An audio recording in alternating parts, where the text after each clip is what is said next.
Well, good morning, everyone. I think we should make a start. My name's Alistair Seaman. I'm your host for this morning. I'm a climate change manager at Keep Scotland Beautiful, and I've been working with colleagues in the organisation to set up Green Key in Scotland. So this is an exciting moment for us as we officially launch. Just before we get into the programme today, can I just run through some quick housekeeping bits and pieces? Please make sure your microphone is muted if you can. That'll avoid any feedback and make sure we can all hear each other nice and clearly.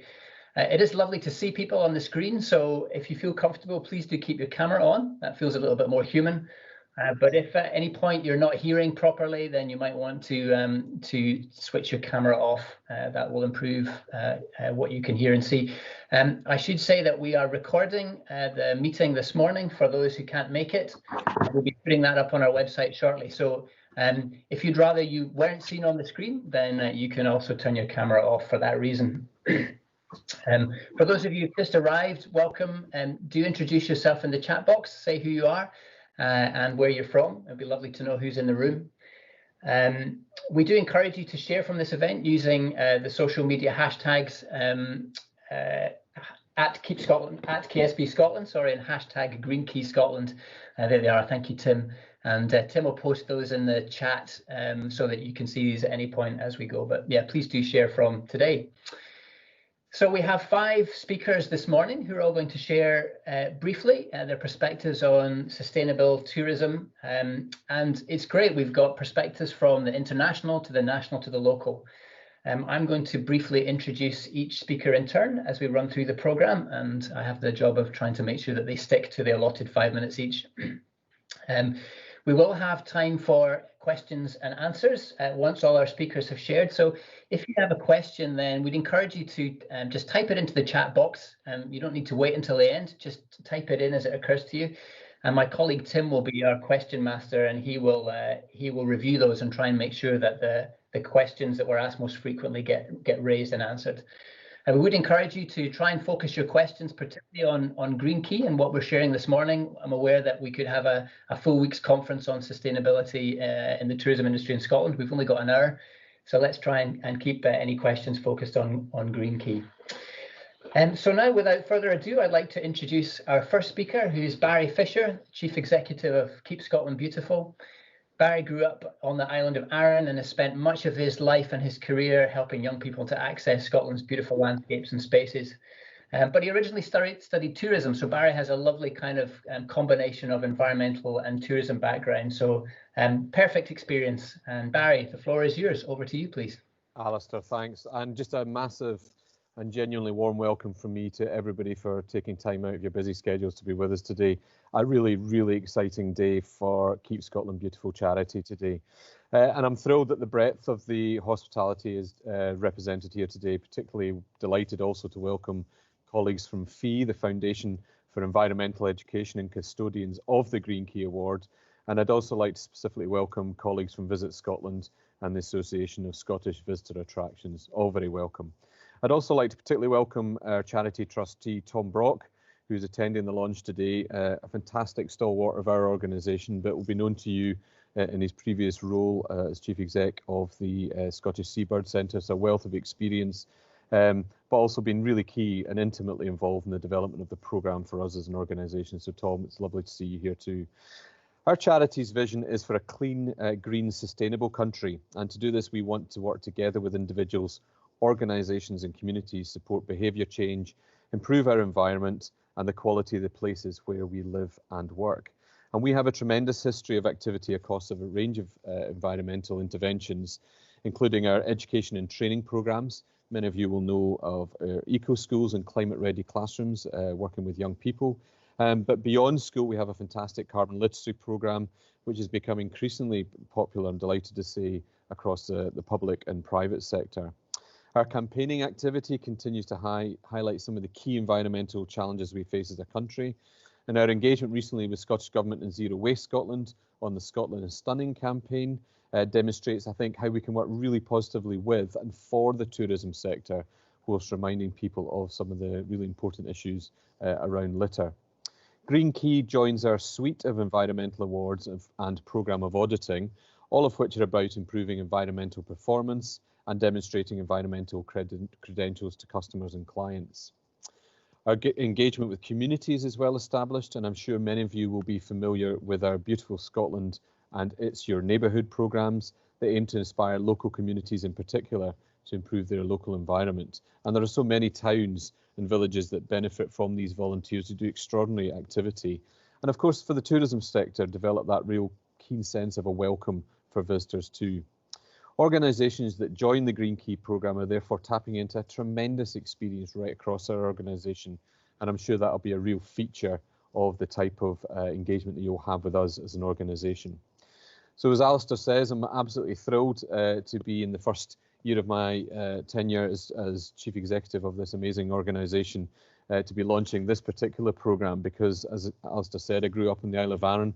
And like literally almost everyone, we're involved at some point as a family in the tourism and hospitality sector. In our case, my parents ran a small family hotel. From 12, I worked in a local restaurant, both front of house and latterly in the kitchen. And I've just never replicated the fun and enjoyment of that kind of environment. And I remember that time extremely fondly. But I'd also like to think I've got a bit of an insight into the challenges too that face the business and the tourism sector. As Alistair said, I did study ecotourism as part of my degree and developed that real important aspect of balancing attracting visitors and helping them to experience the unique asset that Scotland has, but also balancing it right across, making sure that the industry is extremely sustainable too. And I know there's many people in this phone call or this seminar who've been right at the heart of that debate, so you're all very welcome to be part of it. The tourism and hospitality sector is a really important part of our economy, as we all know. But I also know that there's huge ambition from the sector to develop a world-class experience for those visitors. And we at KSB are genuinely delighted to be part of that journey and really want to commit ourselves in that same ambition. And I've been thrilled with the really positive response that we've had from the industry ahead of today's launch. And despite the obvious challenges that the sector faces at the moment, it really does feel that Green Key is arriving at the right time as the appetite for sustainability has increased across the sector, as we've all been asked to think about how we can grow back better. Green Key, of course, derives its strength from the transparency of its approach and indeed its rigour. And I'm delighted that the UN World Tourism Organization recognises Green Key for its contribution that it can make towards the ambition that they've set out for sustainable and responsible tourism. But it's also important to note how tourism itself as a sector can play an important role for the UN achieving the sustainable development goals themselves. Green Key really does represent that global standard in sustainability for the industry and can play a really key role in the type of experience that visitors have of that world-class tourism sector that we all wish to see. I'm delighted too that the first Green Key jury in Scotland is represented by Scotland's academic, regulatory and business sector. And I'm also thrilled that Green Key really does focus on that sense of continuous improvement, and more of which you'll hear from colleagues later. So like you, I'm delighted and looking forward to hearing from all the speakers today about how the programme will work in Scotland, but particularly I think about hearing those case studies of how the programme has made a real difference to organisations that have been through the process. But before I close, I would personally like to add my thanks to all the members of the jury, Craig Anderson from Stirling University, Rachel Martin and Georgios Nianakis, both from the Climate Group, the 2050 Climate Group, Susanna Ray from the Scottish Environment Protection Agency, and Martin Valenti from Scottish Enterprise. I'd also like to say a huge thanks to my colleagues for making Green Key a reality in Scotland. And I'm really delighted that this day has finally arrived for them in particular. So Tim, Aoife and Alistair, thank you for all your tremendous hard work in bringing us all together today. I would just like to finish by saying we're just really looking forward to working with all of you on the Green Key Award in Scotland. Thank you, and look forward to joining the conversation later. Thank you, Barry. Thank you for sharing. As you mentioned, it's certainly been a partnership journey as we've got to today, as we've developed Green Key, and we've certainly found it very helpful to be liaising with Visit Scotland through our journey, and we're delighted to have Lynn Donnelly with us, Senior Partnerships Manager at Visit Scotland. So thank you, Lynn, for the support and guidance you've given us to get to today, and thank you for being willing to share a little bit this morning about the national context and a perspective on sustainability and responsible tourism at a Scottish level. So Lynn, it's over to you. Great, thanks Alistair. Morning everyone, I'm Lynn Donnelly, Senior Partnership Manager at Visit Scotland, and I lead on Visit Scotland's Responsible Tourism Strategy. So today I plan to talk briefly about Visit Scotland's responsible tourism activity, as well as the trends that we are seeing from our visitors and their desire to make more sustainable travel choices.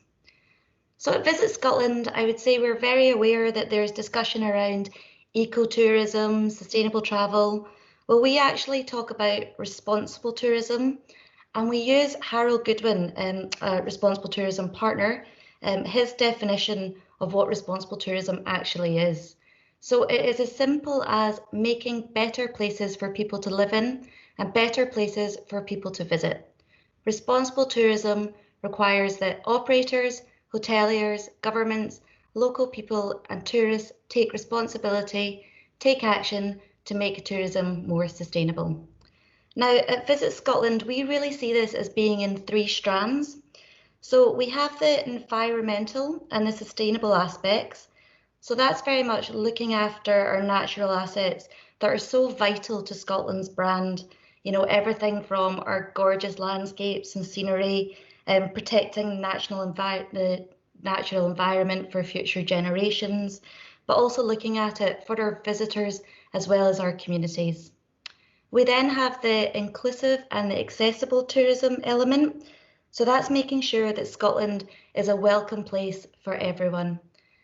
And finally, as part of our responsible tourism work, we have the work that we're doing with our communities. I'm sure you'll all agree that now more than ever, it's really important to make sure that we're listening and reassuring communities. We want them to feel part of the conversation about tourism, and we want them to be empowered and to make sure that whilst we are creating meaningful experiences for our visitors, we're also making sure that that's a really positive experience for our local communities as well. So if we can move on to our next slide, I just wanted to touch upon the trends that we've been seeing pre-COVID and post-COVID. So over the last decade, we had really seen a shift from transactional tourism, so you know the likes of package holidays, into experiential tourism. So visitors were looking for more genuine, authentic experiences when they travelled and they came to Scotland. They wanted to feel like one of the locals and part of the local community.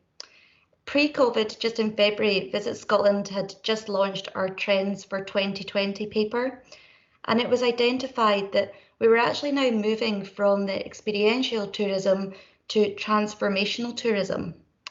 Now, transformational tourism is a movement amongst consumers to travel with purpose and cause. It's about maximising their time by giving back to the area that they are visiting and consciously offsetting the impact of their travel. So we were finding that consumers were really seeking socially and environmentally considerate experiences when they came to Scotland, and that's what they really wanted from their holiday, to feel purpose and cause. Eco-travel was identified as a key trend for 2020, and interestingly, searches for eco-friendly holidays on Pinterest had risen by 73% for this year. We'd also found in the 2019 Booking.com sustainability report that 72% of travellers felt they really needed to and they wanted to make more sustainable travel choices. Now, I'm sure we'll all agree that we are in a very different landscape now for tourism than we were when our trends paper was published at the start of the year. The general trends that we're seeing now in tourism is, you know, the domestic market is obviously very important. Booking windows are shortening. People are wanting to pre-book experiences to avoid waiting in queues. And we're also finding that consumers are more conscious of their spending with tourism businesses in Scotland.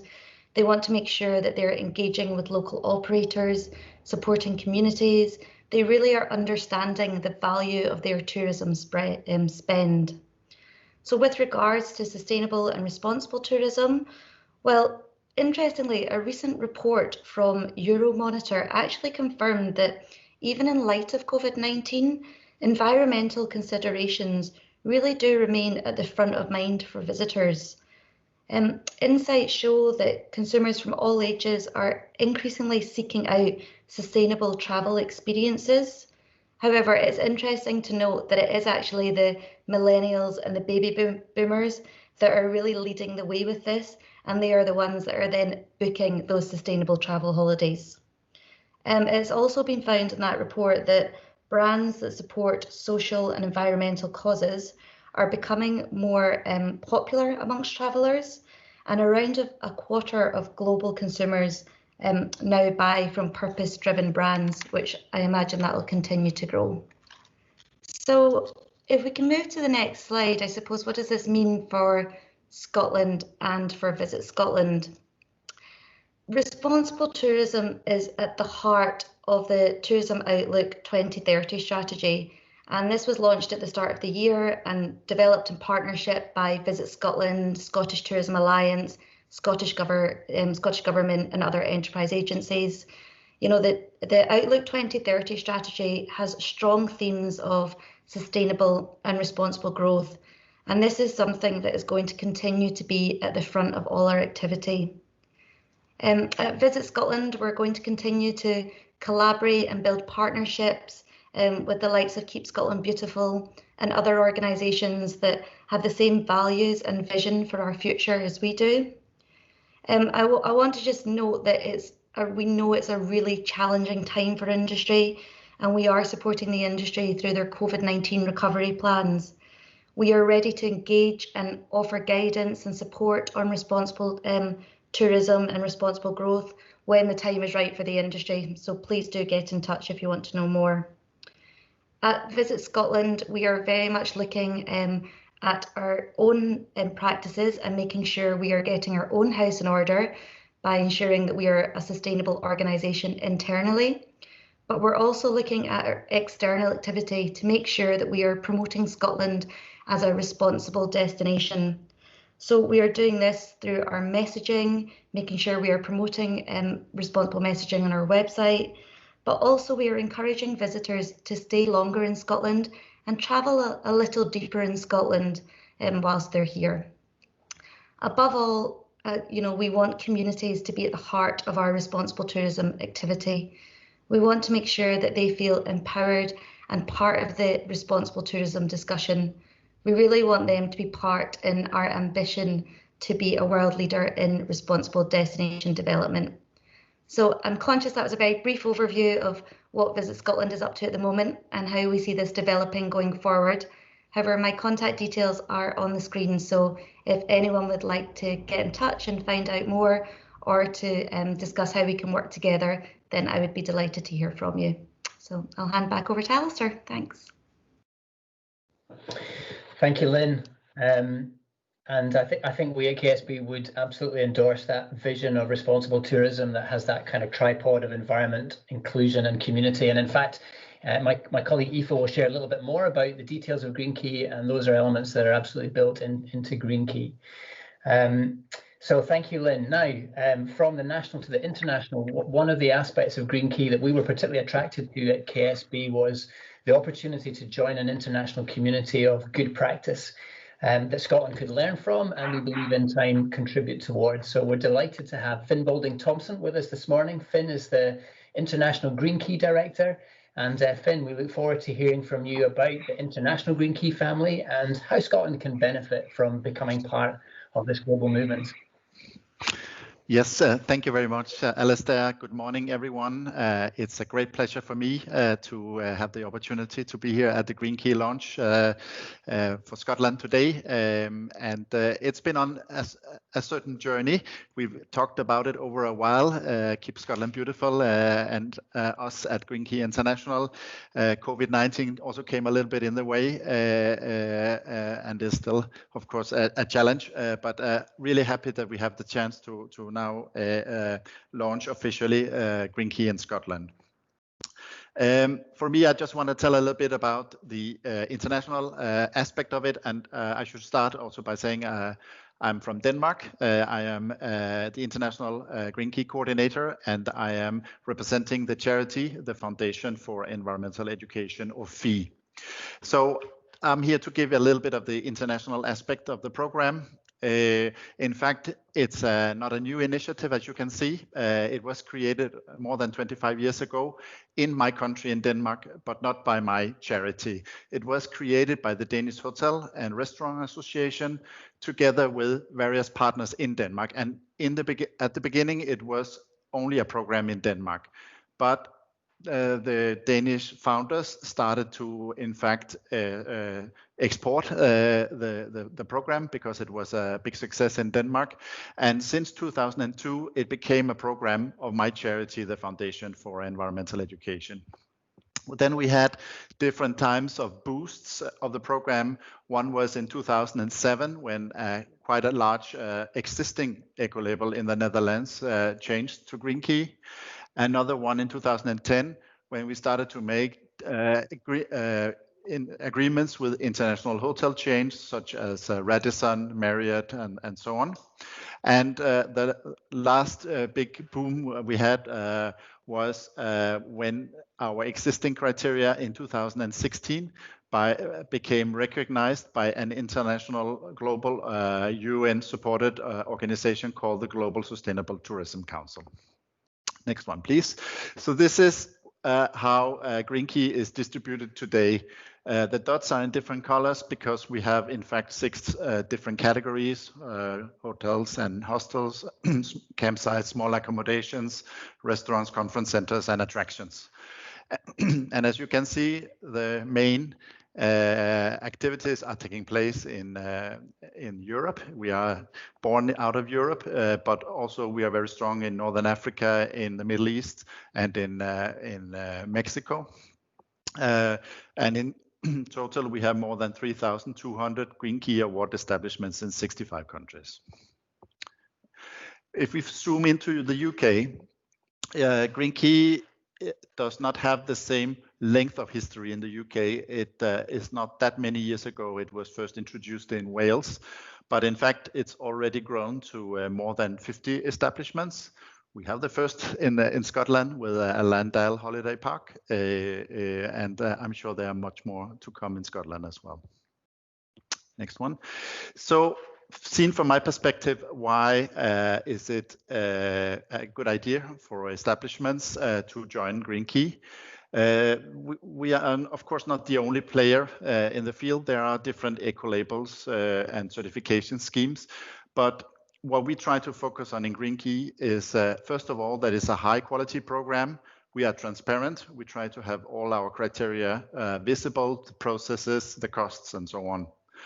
Another important thing for us is that the on-site audits are there because we believe that a desktop study doesn't give the same communication and education as, in fact, we have auditors visiting the applicant establishments. And last but not least, third-party verification. You have you already heard the national jury is set up and ready, and that is as well important for us. Then we are low cost. If you save resources by joining Green Key, like water, energy, waste, and so on, you will also save money. And because we are not earning a profit on it in fee, and our member organizations is run by NGOs, also has an impact on the cost of the program. Then one thing that's extremely important for us is a dialogue-based component.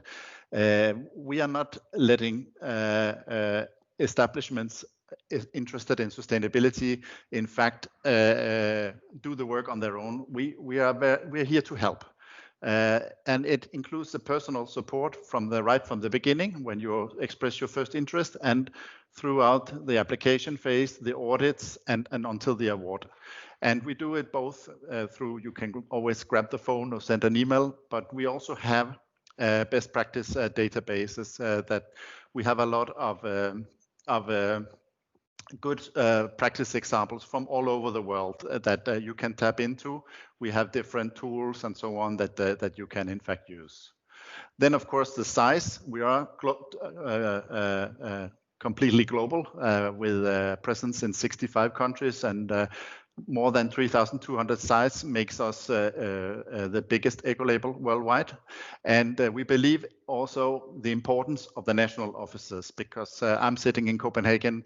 I don't know everything about every challenge that exists in Scotland or in Mauritius or in Hong Kong, and therefore the national offices are really, really important for us. Then I think the fact that we have a cooperation between the hospitality industry and the charity. So Green Key was founded by the hospitality industry, so they know what's moving in the business. But today it's in fact independent from it, because it's managed by FEE, the charity that I'm representing. Finally, the international reputation. We have a memorandum of understanding and work together with the UN agencies, such as the UN Environment Programme, the World Tourism Organization, and the international hotel chains. As I mentioned, I give some examples here: Radisson, Marriott, and Landau. We're also in regular touch with universities. The main university we are working with is University of Surrey, helping us also with the statistics and the helping us with the effects of Green Key, of participating in Green Key, and so on.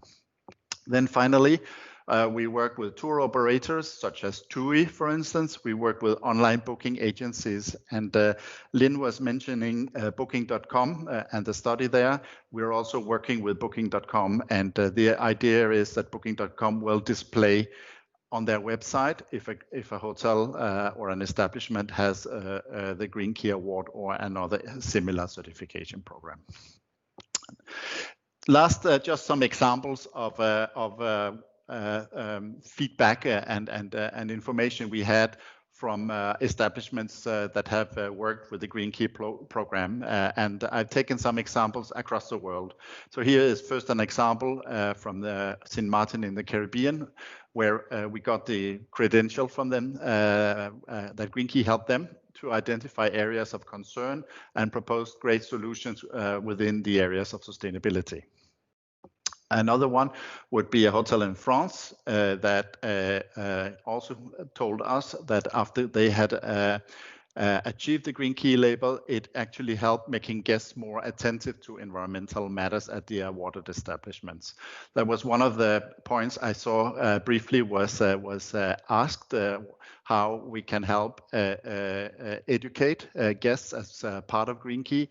And as I'm representing the Foundation for Environmental Education, of course, education and training of staff, of guests, information to guests, it's crucial for us, and it's embedded into the program criteria.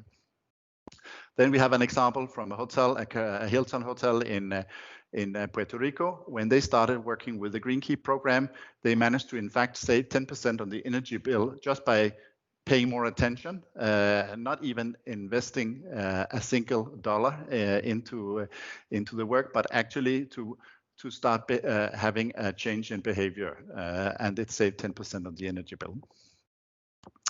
Next one, an example just from Morocco, a large 5-star hotel that worked also with Green Key for a couple of years. They installed solar panels on the roof as part of being part of Green Key program, and it actually has made it possible for them to cover 60% of the energy consumption. An example again on the education side, especially hotels in Finland have been very focused on the information to the guests, this hotel chain called Sokos Hotels, and they have provided a high level of good information for guests, trying to engage them and encourage them to participate also in the activities. And then an example from my country, from Denmark, one Green Key hotel have put a lot of focus on to have their food and beverage products organic, and it's part of their basically of their identity. And I think that is the last one.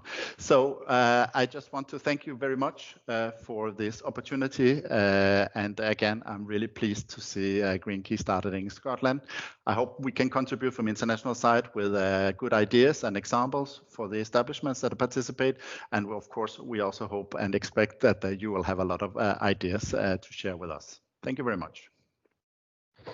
Thank you, Finn. We're so glad you could join us, and thank you for the help you've given us in getting us to this point. It's been fantastic to have the support of an international organisation. And while I say that, I should also say a big thank you to our colleagues from counterpart organisations in England, Wales and Northern Ireland who have been a little bit ahead of us. But to keep Britain tidy, keep Northern Ireland beautiful, and keep Wales tidy. I think some of our colleagues are actually in the meeting. Thank you so much for sharing your expertise and learning too. We look forward to collaborating together. Good. Okay, well, our last external speaker moves from the international right down to the local, and we're delighted to welcome Duncan Booker from Glasgow City Council. Duncan has held senior roles in sustainability and environment in Scotland's biggest local authority, and now has the unenviable task of overseeing the council's welcome to the world for the COP26 conference in just over a year's time. So Duncan, I don't think any of us envy your job, but thank you for joining us this morning. And we look forward to hearing your thoughts on the potential of COP for the tourism sector in Scotland, and particularly for driving forward the sustainability agenda. So Duncan, it's over to you. Thank you very much, Alistair, and good morning to everyone on the call this morning. It's a real privilege to say a few words about a very significant event called COP26, which is going to come to Glasgow next year. And I hope too to offer a sense of confidence for the sector that it can play its part in supporting the recovery post-COVID of the hospitality sector in Scotland, and contribute to that wider agenda of sustainable and green tourism, which we've heard already from previous speakers. So if I could ask for the next slide, please. So COP26 is, as the name suggests, the 26th time a United Nations climate change conference has been held, and it will come to Glasgow. And if it's significant, usually in a normal year, it's going to become all the more prominent as the world looks to move from the COVID crisis that we did not foresee and onto the climate emergency, which we knew to be looming already upon us. So it's a point at which the world will come together. It was to have been held in Glasgow in November this year, and two bits of good news. Firstly, it's been rescheduled and will take place from the 1st to the 12th of November next year. And even better for all of us, it's going to be here in Scotland at the Scottish Event Campus down by the Clyde in Glasgow. And that's something that is obviously going to create a huge issue for managing an event that requires a lot of accommodation, a lot of security, a lot of transport arrangements. And the council has continued in Glasgow here to work even during lockdown with our key partners, the United Kingdom government, which is formally the host government for COP26, and the agencies of the Scottish government, such as Transport Scotland and Police Scotland. If it's like any previous COP, we can expect many tens of thousands of accredited participants at the SEC, but also visitors, particularly activists and people who just want to be part of one of the most important debates the world is undergoing right now. And so it will become one of the most significant events next year, and the biggest gathering ever for Scotland or the United Kingdom of heads of state, as we hope they come to sign an agreement that will reset the whole trajectory of the world to a much safer planet. Next slide, please. So in many ways, there's going to be a spotlight upon Glasgow and Scotland. We will play our part on a global stage, not only during November of next year, but in the many months to come as we lead up to COP26. So if there's an opportunity during November of next year to welcome the world, there will also be many conferences, many events, and many gatherings coming to Glasgow and Scotland in the months to come, subject, of course, to the relaxation of all the restrictions we're currently living under, for the sector to take an opportunity to welcome that world. And we estimate that some of the direct benefits just from that period in November for the hospitality sector, with, for instance, around about an hour's journey from Glasgow as people take accommodation and come to experience COP and to add their voice, should be in the region of about 73 million. And that will add already to Glasgow's ambitions around tourism, and particularly sustainable and green tourism, as we've already heard. The city has a tourism action plan aiming to get a further 1 million overnight visits a year by 2023, and we're currently sitting at 4th place in something called the Global Sustainable Destinations Index. So there's already a welling of policy, practice and work, both in the council and within the sector here in Glasgow, to welcome the world and to make the best we can of it. And it will be, as the last bullet point says, a once-in-a-lifetime opportunity. We can look at resetting local and global work to reduce our emissions and to become more sustainable. And we can look too at how the sector can recover from the current circumstances under which you find yourselves. Next slide, please. And so what we want for Glasgow to host COP is to be one of the best that we've seen, with the city putting its best foot forward, with the world's eyes and the gaze of Glaswegians and Scots too upon us, to see that we can be as welcoming as we possibly can in terms of the sorts of traditional things we can do in terms of produce that's local and sustainable, a very much welcoming place, Glasgow and the rest of Scotland, and a sense then that people know where they're coming, that they're not just in an anonymous box on the edge of the city, which has tended, I have to say, to be the experience of previous COPs, but that they are in a place called Glasgow, in a nation called Scotland within the UK. And there is therefore a chance, as it were, to put a kilt on the COP, to offer people a sense of where they are, in order that on the 13th of November next year, after COP26, they choose to come back again and again. And for those of you from Glasgow who want to make it more local still, looking at Royal Exchange Square and the statue of the Duke, how you can put a cone on the COP might be an example of a guileless, warm welcome. The council itself obviously will be working with local businesses to maximise opportunities, to minimise any disruption, and that'll be through a set of engagement plans through what's called Get Ready Glasgow. I'd urge all of you to look at the website, which is www.getreadyglasgow.com, and as soon as circumstances allow, there'll be much more face-to-face engagement with businesses as we move forward. Next slide, please. And just finally, I just want to use the L word, legacy, because this is something Glasgow is good at. This is the 30th anniversary of the Year of Culture in 1990, and I would argue the ripples from that time, 3 decades ago, are still spreading out. We're still enjoying the benefits, just as we are from 2014, the Commonwealth Games, 2018, the European Championships. So this is something Glasgow and Scotland both do well. And so we want very much to use COP pragmatically to add a shoulder to the wheel of our existing ambitions to become more sustainable as a city and as a nation, and to your ambitions as a sector to become greener and more sustainable. And therefore we ought to see it as a challenge too, because as the mirror is held up to us, there's room for improvement as a city, as a nation, and we should use it as that opportunity to do better, to drive ourselves in order that we can maximize opportunities, not just from the 13th of November next year when COP leaves, but from all the likely conference and tourism income that is going to come to Glasgow and Scotland in the period before and after COP. And one final point I'd make, therefore, is that this is an opportunity. Take it, be pragmatic. Your green business practices should generate sustainable profits and help the cause of a safer and greener world. In a nutshell, that is what COP26 is about. And that is the opportunity that you've got as a sector with that event and with the context around it. Thank you for listening. And thank you for taking time out of your busy diary to join us, Duncan. I remember Finn actually telling me that when COP came to Copenhagen, that had a real impact on the sustainability of the sector. So we've been talking to Finn and some of his colleagues, and maybe we can pick that up with you and some of your colleagues, Duncan, and others in the sector in Glasgow particularly, about how we can ride this wave. So thank you, Duncan. Thank you to all of our speakers for joining us. My colleague Aoife is going to give a very brief overview of Green Key and how it operates here in Scotland. But before she does that, we're just going to show you a short 2-minute film. This is a premiere of a little film that explains our new Green Key programme here in Scotland. So Aoife, over to you.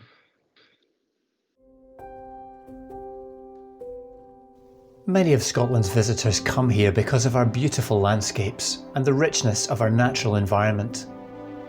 Our tourism and hospitality industries trade on the quality of Scotland's environment and so have a special responsibility to ensure that their operations protect and care for the natural world. Green Key is a leading tourism eco-label operating in 65 countries worldwide and recognised by the UN World Tourism Organization. Launched recently in Scotland by Keep Scotland Beautiful, Green Key is designed to help your business improve its environmental performance and demonstrate your credentials to customers with an internationally recognised quality mark. Joining Green Key also gives you access to technical support with your environmental improvements and can help you reduce costs by cutting waste and saving energy. We believe the success of the Scottish tourism industry rests on protecting and enhancing the Scottish environment. This is a vital part of our offer and hugely important to both our communities as well as our visitors. That's why, as we support the industry with COVID-19 recovery plans, we know there is an appetite for change from both our businesses as well as our customers. This is a huge opportunity to reset tourism and focus on a more responsible future. Green Key is open to a wide range of businesses, including hotels, campsites, conference centres, restaurants and visitor attractions. As the tourism and hospitality sectors embark on a green recovery, partner with Keep Scotland Beautiful and Green Key for a more sustainable future. To find out more, visit www.keepscotlandbeautiful.org/greenkey.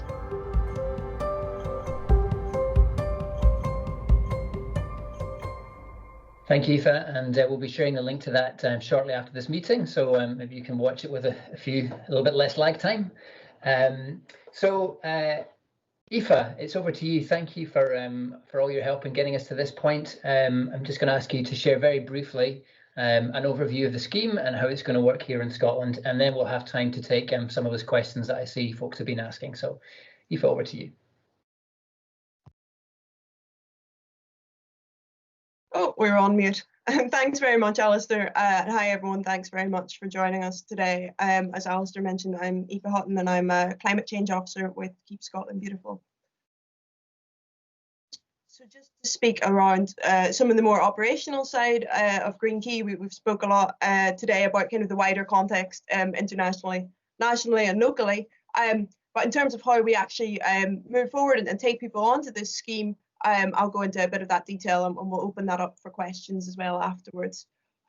So you've heard that the Green Key is open to a range of different establishments. So in Scotland, we'll be welcoming applications from all sorts of different establishments within hospitality and tourism. So we've got 6 different categories of applications. So open to hotels and hostels, small accommodations, so that's your B&Bs and other small accommodation providers, campsites, caravan parks, holiday parks also included, conference centres, restaurants, and finally attractions, galleries, museums, distilleries even. So a very wide range of different establishment types. And what we have for each of those establishments is a variation on the criteria. So we're assessing all establishments with the same lens, but we've got a slightly different context for their criteria, obviously depending on the context of that type of establishment. So within all those 6 different sets of criteria, the criteria are divided across 13 key areas. So that ranges from the more educational piece around staff involvement and how you engage with your customers, right down to more technical details around resource efficiency, water management, energy, and so on. And the criteria are divided into 2 different categories. So we've got our imperative criteria, which are the essential bits and pieces that we absolutely need to see in order to award Green Key. And then we've got guideline criteria, and they're really our best practice criteria and things that we want to see establishments work towards over a number of years. So in the first year of an award, we expect establishments to meet these imperative or essential criteria.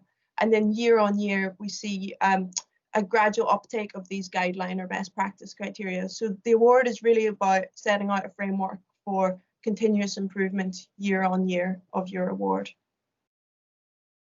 In terms of the application process, we've got 5 steps in that process. So Step 1 is a paper or electronic application. So you'll fill out a form and send that back to us. Our internal auditors will then have a look at that form and come back to you with any feedback. We might request some additional documents or evidence, and once we're happy that you've met those initial essential criteria, we'll then schedule in our on-site audit. So we'll come out to you on site and just verify a few of those details and chat through your application process. And that on-site audit will happen quite regularly, so every in your first year, your second year, and then it switches to every third year thereafter for that on-site audit. Once we've been out and seen your establishment, we'll then put together a report which will be shared with you as well as our national jury. And ultimately, the final decision on who is awarded with Green Key lies with our national jury. So they'll make that final decision and we'll get back to you then with the outcome of that application. If you're successful, the award will be valid for 1 year and it's renewed year on year. So that allows you to then demonstrate your improvement over that year and which additional criteria you've chosen to work on through your environmental action plan.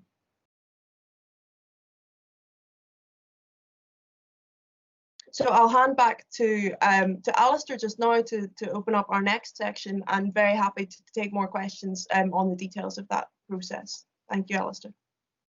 Thanks, Aoife, and thank you everyone for listening so patiently. So this is now the time for us to address some of your questions, and I think rather than having people ask them themselves, please do pop them into the chat box, and Tim will be our question master and will ask your questions on your behalf. So Tim, it's over to you really. Yeah, I'll hand over to you, and we'll see if we can field those questions. First of all, thank you ever so much for everyone for asking questions as we've been going on, for your interest in the event. So we've got several questions today. I've combined some of them just so it's kind of a bit quicker for us to, more efficient for us to answer everything. And our first question is, how does Green Key fit with existing green tourism standards? And will there be a crossover for organisations already with green tourism accreditation? So I don't know whether Alistair, if you want to take that one. Sure, I'll kick off, and then maybe if I can fill in the gaps. I think we recognise the value of having a range of programmes and options for different people. So I don't think we're really here to say, you know, don't use one and use the other, although we believe very strongly in the quality of what we're doing. But what's interesting is that actually this journey began for KSB with industry approaching us.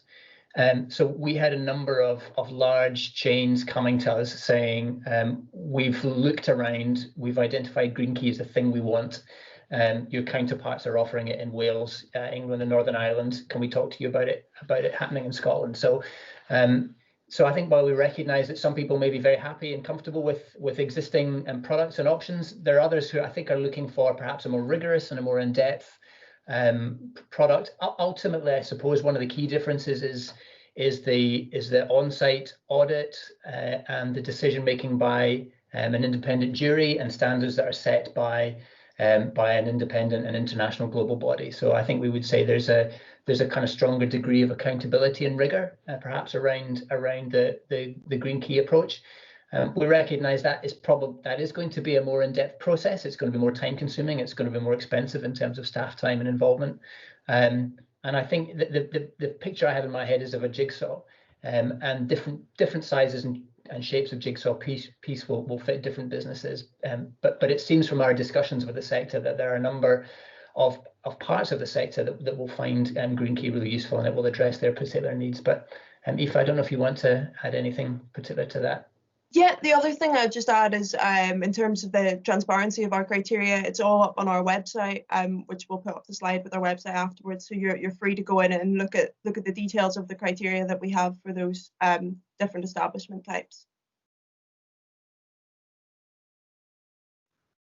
I don't know if I'm allowed to add. I think we know the colleagues in Green Business Tourism Scheme quite well, and I think any work with sustainability in the hospitality targeted to the hospitality industry is good, and I think they have a good standard. I think what also makes us different is the international aspect. Green Business Tourism Scheme is very UK focused, while we work, as you saw earlier, in 65 countries. So we also have that, therefore, that international recognition of our criteria and with the UN organizations. Fantastic. Thank you ever so much for your answers there. Our next question is, how can Green Key help educate guests and visitors on environmental sustainability? A very pertinent question just now. And this question referred to waste and things, and perhaps environmental quality of visitors coming to a local area. So Alistair, Aoife, over to you. I'm going to wonder if I can bat that one straight to Finn initially, in a sense. Finn, you shared a little bit of an example of that, but in 25 years of practice, how have you seen Green Key help establishments to educate their guests? Yeah, as I said in the presentation, I think for us it's very crucial that that both the staff and the guests visiting, that they are educated, but also really encouraged to participate in it. And I think the time is coming now that guests much better understand, compared with maybe 20 years ago, that actually waste sorting is a natural thing, that a little bit restricted water flow doesn't mean any decrease in quality and the experience of being in a hotel, and the guests appreciate to be part of it, and I think they will also in fact see this as a benefit and as an active choice. This was also what Lynn referred to in that study from Booking.com, that maybe the first priority of a guest is the location, and the second one is the price. But the two hotels in the same town, close to each other, and one works with a sustainability program and the other one doesn't, the guests prefer the one that works with a sustainability program. Thanks, Finn. If anything to add to that, I mean, I know that in a sense, one of the benefits of the Green Key criteria is there's a framework already there for anyone, whether you're participating or not. You can find those standards online and you can look through the audit form, and the questions in themselves will give you some sense of what the opportunities and possibilities might be for you. But if anything you want to add in terms of the sorts of things that we might see as good practice with hotels engaging their guests around sustainability issues. Yeah, so I think it comes back to the management of the scheme by FEE, the Foundation for Environmental Education. So education is really embedded in the criteria, and you'll see that if you read through the criteria, there's a lot in there around how you communicate with your guests, and then with your staff and with your teams. And one of the criteria is around having an internal environmental group with staff from different departments within your establishment represented on that group. So it really is. It definitely puts that staff engagement and customer engagement at the forefront of criteria throughout. Thank you. We do have another question. This one is about Green Key and COVID-19. So how are the Green Key criteria being adapted to fit with COVID-19 requirements for hospitality businesses? And again, I think I'm going to look to Finn to lead us off on that one, because I know this is something that all your national operators have been looking at, Finn, and it's been something you've been talking a lot about together. Yeah. I think first of all, I think there's a recognition that the climate emergency situation and the COVID crisis are not like in contradiction with each other. In fact, they're part of the same problem. It is a sustainability crisis in general. We've looked through our criteria, and we don't feel in general that there's a lot of controversy between our criteria and the new situation with COVID-19. The only example sometimes is about the single-use plastic, but we all know that there are alternatives to single-use, to the plastic, it can be biodegradable, or it can be cups made out of ceramics and so on, if they are well washed and disinfected and so on. So they we feel that there are not that big controversy between the two or in the new situation. Should there be some difference, that means if national legislation says something else than what's in the Green Key criteria, obviously national legislation is the most important. Thanks, Finn. And I know from just tracking some of the international discussions that there have also been very practical amendments made to timings and some of the process stuff, just to recognise the reality of restricted movement and social distancing, etc. Yeah. Fantastic, thank you. So that's all our questions for today. Obviously, if you do have any further questions for our Green Key team, please do reach out to them. There'll be contact details, an email address on the slide at the end of this presentation. Just like magic, there we go. So please do reach out to us with any further questions, and if you want to indeed start your journey with Green Key Scotland. Thank you, Tim. Thank you for fielding those questions. We will draw to a close very shortly. But what I will say is that those of us from Keep Scotland Beautiful will be lingering on, as often happens in a physical meeting. Sometimes when the meeting's finished, there's a useful little meeting happening afterwards. So if any of you are here who'd actually like to have a bit of a dialogue or come back with a follow-up question, then Aoife and myself, Tim, will certainly be happy to hang around and to chat if that's helpful. We will be sending you further information in the next day or two containing links to the resources from today, containing a link to the webinar recording if you'd like to pass that on to colleagues or perhaps people in your network, and details of the film and other information about the Green Key scheme. So look out for that. That's coming soon. So I think all that remains is for me to say thank you to you for joining us. Your interest in this scheme has been a great encouragement to us. We recognise it's a challenging time for the industry, but almost everyone we've spoken to has said, yes, it is a challenging time, but we have to do this too. So thank you for your support and encouragement. Thank you again to all our speakers, and we look forward to working with all of you for a more sustainable tourism and hospitality sector here in Scotland in the months and years ahead. Thank you for joining us.